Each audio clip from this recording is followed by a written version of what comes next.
अस्सलाम वालेकुम dear students, welcome to speeder learning management system. इससे पहले हम 3 लेक्चर्स पढ़ चुके हैं जिसमें हमने स्टैटिस्टिक्स की हिस्ट्री के बारे में पढ़ा, उसके इंट्रोडक्शन के बारे में पढ़ा, उसकी डेफिनेशन के बारे में पढ़ा, उसकी ब्रांचेस के बारे में पढ़ा। उसके अंदर हमने डिफरेंट टर्म्स के बारे में पढ़ा, population, sample service, complete enumeration के बारे में पढ़ा।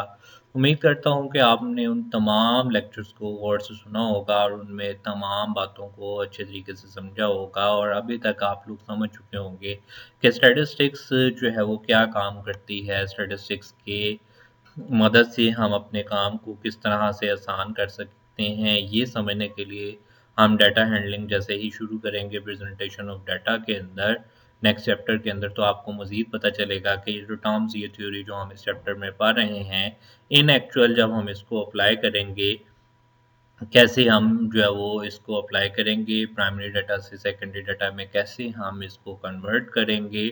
तो चैप्टर 1 को हम मज़ीद जो है वो पढ़ते हैं, जिसके जो पार्ट्स रह गए हैं उनको हम मज़ीद पढ़ते हैं। जैसे हमने पिछले लेक्चर पे पढ़ा था, हमने जैसे लेक्चर को ओवर किया था तो हमने लास्ट पे पढ़ा था वेरिएबल के बारे में। तो वेरिएबल के बारे में हमने पढ़ा था कि वेरिएबल कितनी तरह का होता है। वेरिएबल हमारे पास 2 तरह का होता है, एक है क्वालिटेटिव और एक क्या है क्वांटिटेटिव। क्वालिटेटिव के अंदर हमने 2 तरह की चीज़ें पढ़ी थी, नॉमिनल और ऑर्डिनल।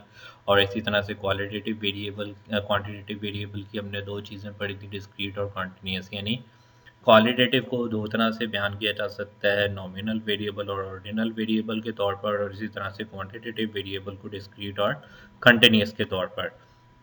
तो क्वांटिटेटिव वेरिएबल हमने वहाँ पे भी थोड़ी सी बात की थी। यहाँ पे शॉर्ट क्वेश्चन की शक्ल में अगर हम इसे देखें तो हम इसे शॉर्ट क्वेश्चन के तौर पर कैसे लिख सकते हैं कि variable that expressed numerically is called quantitative variable. यानी एक ऐसा वेरिएबल जिसे हम न्यूमेरिकली एक्सप्रेस कर सकें, न्यूमेरिकली लिख सकें, उस वेरिएबल को हम क्या कहते हैं, क्वांटिटेटिव वेरिएबल कहते हैं। जैसे कि इसके एग्जांपल में सबसे पहले हम बात करें तो इसकी एग्जांपल मैंने पहले लिखी है यहाँ पे, वेट ऑफ पेशेंट्स, यानी पेशेंट्स का जो वेट है वो भी क्वांटिटेटिव है। Height of soldiers, marks of students, ये तमाम के तमाम क्या हैं, ये न्यूमेरिकल फॉर्म में लिखे जा सकते हैं, नंबर्स की शक्ल में लिखे जा सकते हैं।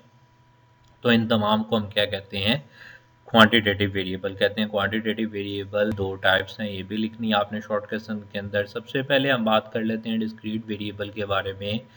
तो discrete variable क्या है? Quantitative variable that takes specific values within a given range is called discrete variable। यानी ऐसा वेरिएबल जिसकी कोई ना कोई रेंज हो, हमें पता चल रहा हो कि ये वेरिएबल जो है वो मुकम्मल है, होल नंबर है, तो ऐसे वेरिएबल को हम क्या कहेंगे, डिस्क्रीट वेरिएबल कहेंगे।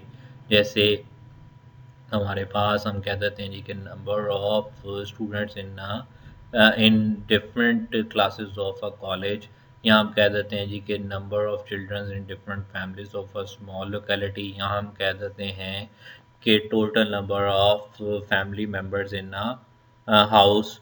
तो ये सारे के सारे क्या हैं, ये डिस्क्रीट हैं, इन्हें मुकम्मल तौर पर बयान किया जा सकता है।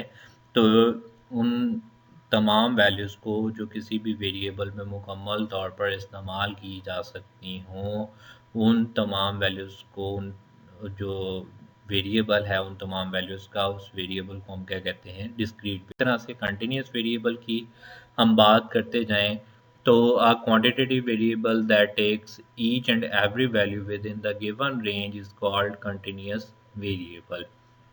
यानी ये वो वेरिएबल है जो कि गिवन रेंज के अंदर जो है वो हमें वैल्यूज़ को प्रोवाइड करता है। A continuous variable takes measurement data, यानी इसको हमें लिखने के लिए, इस वेरिएबल को हमें बयान करने के लिए क्या करना पड़ता है, मेजरमेंट्स करनी पड़ती हैं। यानी जितनी भी मेजरिंग जो क्वांटिटीज़ हैं, जितनी भी मेजरिंग जो वैल्यूज़ हैं, वो तमाम की तमाम अगर किसी वेरिएबल में इकट्ठी की जाएँ तो उस वेरिएबल को हम क्या कहेंगे, कंटिन्यूस वेरिएबल कहेंगे। जैसे कि कोई भी फ्रैक्शनल वैल्यू हो गई, जैसे हमने पाई की बात की थी, पाई का मतलब होता है 22/7 यानी 3.142 समथिंग। इसी तरह से हमारे पास हम बात कर लेते हैं एजेस ऑफ चिल्ड्रन, यानी किस बच्चों की एजेस जो है वो और इसी तरह से temperature of a room, height of students, ये तमाम के तमाम क्या हैं, हमारे कंटिन्यूस वेरिएबल्स हैं, जिनके अंदर आने वाली जो फिगर्स हैं वो हमें कब मिलती हैं, जब हम इन चीज़ों को मैयर करते हैं। विदाउट मैयरिंग हम जो इन वेरिएबल्स के बारे में जो फिगर्स हैं वो हम हासिल नहीं कर सकते। जैसे अगर आपको पता हो कि हम जब हाइट को मेज़र करते हैं तो हर किसी की हाइट मुकम्मल एक परफेक्ट नंबर नहीं होता। वो height 5.1 feet, 4.1 feet, 4.7 feet, 6.1 feet इस शक्ल में होती है, यानी पॉइंट्स की फॉर्म में आपके पास हाइट होती है। या किसी का वेट के बारे में अगर हम बात कर लें तो वेट भी जो है वो हमारे पास क्या है, कंटिन्यूस क्वांटिटेटिव वेरिएबल है, यानी इसमें भी अगर हम फिगर्स को नोट करें तो वो भी क्या होती हैं, पॉइंट्स में होती हैं। इसी तरह हम बात करते हैं क्वालिटेटिव वेरिएबल के बारे में। क्वालिटेटिव वेरिएबल किसको कहते हैं? Variable that can not be express numerically, यानी वो वेरिएबल जिसे हम नंबर्स के ज़रिए ज़ाहिर ना कर सकें, वो हमारा कौन सा वेरिएबल होगा? क्वालिटेटिव वेरिएबल होगा। और इज़ आल्सो कॉल्ड एट्रीब्यूट और कैटेगरिकल वेरिएबल। इसे एट्रीब्यूट भी कहते हैं, कैटेगरिकल वेरिएबल भी कहते हैं। ये किसी की क्वालिटी होती है, जैसे हेयर कलर ऑफ चिल्ड्रन, जैसे hair colour in eyes, religions of people in a country, hobbies of students, gender, ये तमाम की तमाम क्या हैं, ये तमाम की तमाम क्वालिटीज़ हैं और इन्हें हम क्वालिटेटिव वेरिएबल में स्टडी करते हैं। और नॉमिनल और ऑर्डिनल के बारे में तो आप पहले पढ़ चुके हैं, लेकिन हमारे क्योंकि टेक्स्ट बुक में उसका जिक्र नहीं है, मैंने वैसे ही उसको आपको एज ए इंफॉर्मेशन प्रोवाइड किया कि अगर कहीं एमसीक्यूज में आपसे पूछा जाता है तो आपको पता ज़रूर हो कि क्वालिटेटिव वेरिएबल की भी दो टाइप्स मौजूद हैं। हम देखें तो नेक्स्ट जो हम शॉर्ट क्वेश्चन पढ़ने जा रहे हैं वो क्या है, what is the difference between parameter and statistic. तो स्टैटिस्टिक के बारे में तो हम पहले भी पढ़ चुके हैं। अपने जब हमने मीनिंग्स ऑफ स्टैटिस्टिक को पढ़ा तो हमने पढ़ा कि कोई भी न्यूमेरिकल वैल्यू या कोई भी क्वांटिटी जो कि सैंपल से कैलकुलेट की जा रही हो, उसको हम क्या कहते हैं, स्टैटिस्टिक कहते हैं। और इसी तरह से अगर हम पैरामीटर की बात करें तो पैरामीटर क्या है, कोई भी न्यूमेरिकल वैल्यू, कोई भी क्वांटिटी जो कि हम पॉपुलेशन से कैलकुलेट करते हैं, उसे हम क्या कहते हैं, पैरामीटर कहते हैं। पैरामीटर हमारे पास कांस्टेंट वैल्यूज होती हैं और ये हमें पहले से पता नहीं होती। पैरामीटर्स को हम ग्रीक लेटर से जो है वो ज़ाहिर करते हैं, जैसे for example population mean is denoted by mu. ये जो सिंबल यू की तरह लिखा है इसे हम म्यू पढ़ते हैं, और यानी पॉपुलेशन मीन को हम म्यू से डिनोट करते हैं। और इसी तरह से स्टैटिस्टिक जो है वो हमारे पास, अगर हम सिर्फ स्टैटिस्टिक की बात करें तो स्टैटिस्टिक हमारे पास varies from sample to sample, यानी ये सैंपल टू सैंपल इसकी वैल्यू जो वो चेंज होती है, एक जैसी नहीं रहती है। और इसको हम रोमन लेटर से डिनोट करते हैं। जैसे सैंपल मीन है तो इसको डिनोट करने के लिए हम जो सिंबल है वो यूज़ करते हैं एक्स बार, यानी एक्स के ऊपर एक लाइन लगा दें तो उसे हम क्या पढ़ते हैं, एक्स बार पढ़ते हैं। तो मज़ीद अगर हम बात करें तो अभी मैंने दोनों चीज़ों को जब हमने पढ़ा, पैरामीटर और स्टैटिस्टिक को, तो हमने बात की एवरेज की बात की, हमने पॉपुलेशन मीन की बात की। तो एवरेज क्या होता है यूजुअली, जैसे हमने इंट्रोडक्टरी लेक्चर में मैंने बताया था कि बहुत सी ऐसी टेक्निक्स हैं, बहुत से ऐसे मेथड्स हैं जो हम रूटीन में इस्तेमाल कर रहे होते हैं और हमें उनका जो है वो सब्जेक्ट में इस्तेमाल होने वाला नाम नहीं पता होता। तो यहाँ पे अगर हम देखें तो हमने पढ़ा है कि उस एवरेज को पॉपुलेशन के लिए जब हम पढ़ते हैं तो पॉपुलेशन मीन कहते हैं, और जब हम सैंपल के लिए पढ़ते हैं तो उसे हम सैंपल मीन के तौर पर जानते हैं। यानी वो दोनों एवरेज, हाँ वो एवरेज की हम बात कर रहे हैं जो कि बहुत ज़्यादा ऑन द होल मेजॉरिटी हम इस्तेमाल करते हैं। इसके अलावा और भी बहुत सी एवरेजेस हैं जो हम नेक्स्ट चैप्टर्स में पढ़ेंगे, जैसे मीन, मीडियन, मोड। आपने ये सुना ही होगा, 10th में आपने पढ़ा भी होगा मैथमेटिक्स के अंदर। तो इसके साथ ही हम मज़ीद इसकी थोड़ी सी जो है वो टर्म्स के बारे में हम पढ़ लेते हैं। जैसे कि हम एक्सपेरिमेंट के बारे में पढ़ते हैं कि एक्सपेरिमेंट क्या होता है। एक्सपेरिमेंट में हम इसकी डेफिनेशन को स्टडी करते हैं। Any study in which the scientist can control the allocation of treatments to experiment units. Experimental units के अंदर के ऊपर किए जाने वाले ट्रीटमेंट को पर कंट्रोल करने वाला जो काम है उसे हम क्या कहते हैं, कंट्रोल करने वाली स्टडी को हम क्या कहते हैं, हम साइंटिस्ट इसको जो है वो एक्सपेरिमेंट कहते हैं। और एक्सपेरिमेंट जब भी हम परफॉर्म करते हैं तो इस एक्सपेरिमेंट से सारी बात है हमें कोई ना कोई आउटपुट भी मिलती है। हम स्टैटिस्टिक्स में अगर हम बात कर लें एक्सपेरिमेंट की तो प्रोबेबिलिटी के का एक टॉपिक हम पढ़ेंगे, वहाँ पे हम एक्सपेरिमेंट को मज़ीद डिटेल में पढ़ेंगे। वहाँ पे अगर मैं थोड़ी सी यहाँ पे बात करता चलूँ उस चीज़ के बारे में, प्रोबेबिलिटी के बारे में, तो प्रोबेबिलिटी पे हम यूज़ करते हैं रैंडम एक्सपेरिमेंट को इनिशियली। तो रैंडम एक्सपेरिमेंट क्या होता है कि जैसे एक कॉइन को अगर हम 5 बार टॉस करें तो ऐसा भी हो सकता है कि पांचों बार टॉस करने पे उस पर हेड आ जाए, ऐसा भी हो सकता है कि पांचों बार टॉस करने से उस पर टेल आ जाए, ऐसा भी हो सकता है कि 5 बार टॉस करने पे उस पे 3 बार टेल, 2 बार हेड आ जाए, 3 बार हेड या 2 बार टेल आ जाए। इसका मतलब है कि वहाँ पे आउटकम्स या रिजल्ट्स जो है वो सेम नहीं रहते। तो ये हम बात कर रहे थे एक्सपेरिमेंट की। इसी तरह से हमारे पास नेक्स्ट आ जाता है व्हाट इज ऑर्डर स्टैटिस्टिक। तो the arrangement of data in magnitude is called order statistic, यानी किसी भी डाटा को तरतीब में लिखना हमारे पास क्या कहलाता है, ऑर्डर स्टैटिस्टिक्स यानी ओएस कहलाता है।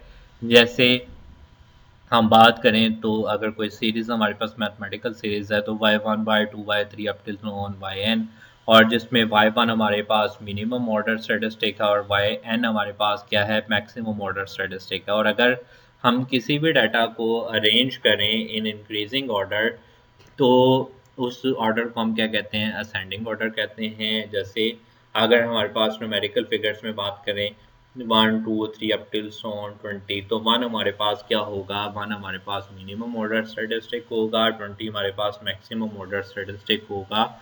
यहाँ पर अगर हम बात करें तो वैल्यूज ग्रेजुअली इंक्रीज कर रही हैं विद द इंटरवल ऑफ 1। इसी तरह से if data are arrange in decreasing order, अगर डाटा को अरेंज किया जाए डिक्रीजिंग ऑर्डर में कि यानी सबसे बड़ी वैल्यू, उसके बाद उससे छोटी वैल्यू, उससे छोटी वैल्यू, और देन लास्ट पे जाके सबसे छोटी वैल्यू आ जाए, तो इसको हम क्या कहते हैं, डिसेंडिंग ऑर्डर कहते हैं। इसमें हम अगर आप देखें तो हमारा मैक्सिमम ऑर्डर स्टैटिस्टिक सबसे पहले होता है और मिनिमम ऑर्डर स्टैटिस्टिक सबसे लास्ट है। तो अब हम इसमें मज़ीद इसके थोड़े से कॉन्सेप्ट को जैसे जैसे हम पढ़ते जा रहे हैं मज़ीद इसके कॉन्सेप्ट को पढ़ते हैं जो कि शॉर्ट क्वेश्चन के हवाले से इम्पोर्टेंट है, आ सकते हैं। तो उसमें जो शॉर्ट क्वेश्चन है वो हमारे पास क्या है, what is model. A model is a mathematical statement used in studying the results of an experiment or predicting the behavior of future repetitions of experiment, यानी एक्सपेरिमेंट के अंदर आने वाली जो रेपिटेशंस हैं उन फ्यूचर रेपिटेशंस को पढ़ने के लिए हम एक मैथमेटिकल स्टेटमेंट का इस्तेमाल करते हैं स्टैटिस्टिक्स में। तो वो मैथमेटिकल स्टेटमेंट को हम क्या कहते हैं, मॉडल कहते हैं।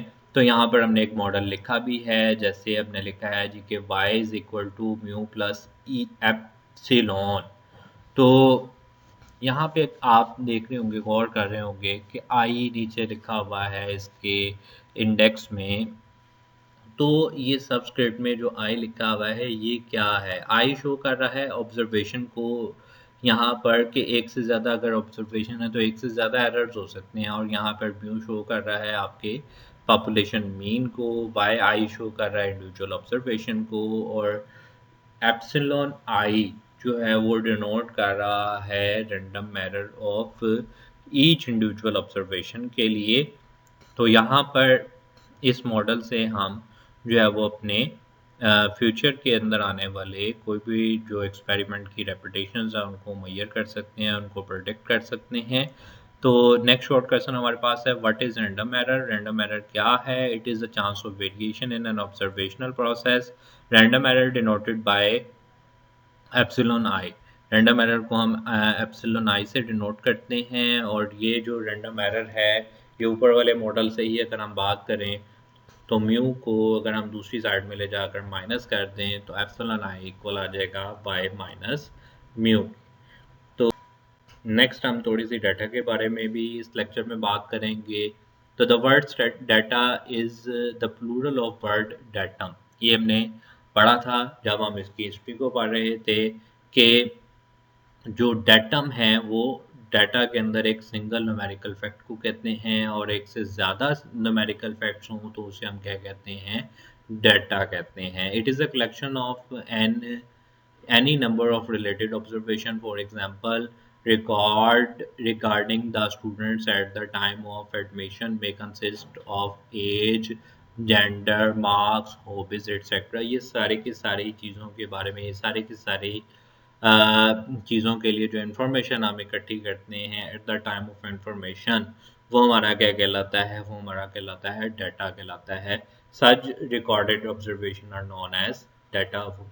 जो है वो, जैसे हम डाटा की अगर हम बात करें तो डाटा की दो तरह की टाइप्स हैं, प्राइमरी डाटा है और सेकेंडरी डाटा है। प्राइमरी डाटा को जब हम प्रेजेंटेबल फेज की तरफ लेकर जाते हैं तो हम इसे अनग्रुप्ड और ग्रुप डाटा के नाम से भी प्राइमरी और सेकेंडरी डाटा को जानते हैं। नेक्स्ट हम इसमें थोड़ी सी बात कर लें प्राइमरी डाटा के बारे में। तो प्राइमरी डाटा क्या है? The data have been initially collected and have not undergone any statistical treatment are called as primary data. यानी वो डाटा जिसे कि इनिशियली कलेक्ट किया जाता है और उसके ऊपर कोई भी स्टैटिस्टिकल ट्रीटमेंट नहीं किया जाता, यानी वो डाटा बिल्कुल रॉ फॉर्म में होता है, वो बिल्कुल फ्रेश डाटा होता है, उसे हम क्या कहते हैं, प्राइमरी डाटा। और इसी तरह से सेकेंडरी डाटा क्या है?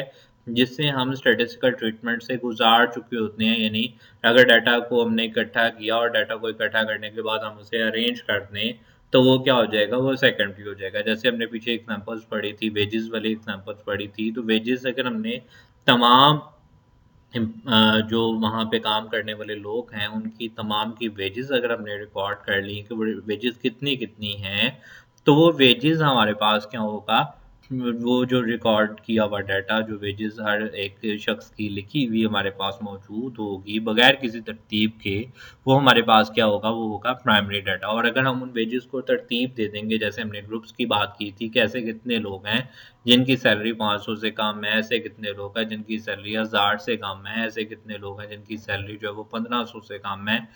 तो ये ग्रुप्स में डिवाइड करके जब उस इंफॉर्मेशन को हम अरेंज कर देंगे तो हमारे पास क्या हो जाएगा, सेकेंडरी डाटा हो जाएगा। यानी the data have been classified, tabulated, represented are called as secondary data, यानी जिसे हम टेबल की शक्ल में क्लासिफिकेशन करके प्रेजेंट करते हैं उसे हम क्या कहते हैं, limitations. Thank you very much, बहुत शुक्रिया स्टूडेंट्स आपका लेक्चर सुनने का। आप उम्मीद है कि आप इस लेक्चर को पसंद कर रहे होंगे, आपको इस लेक्चर में बताई जाने वाली तमाम बातें क्लियर हो रही होंगी, और अल्लाह ताला आपको कामयाबियाँ अता फरमाए।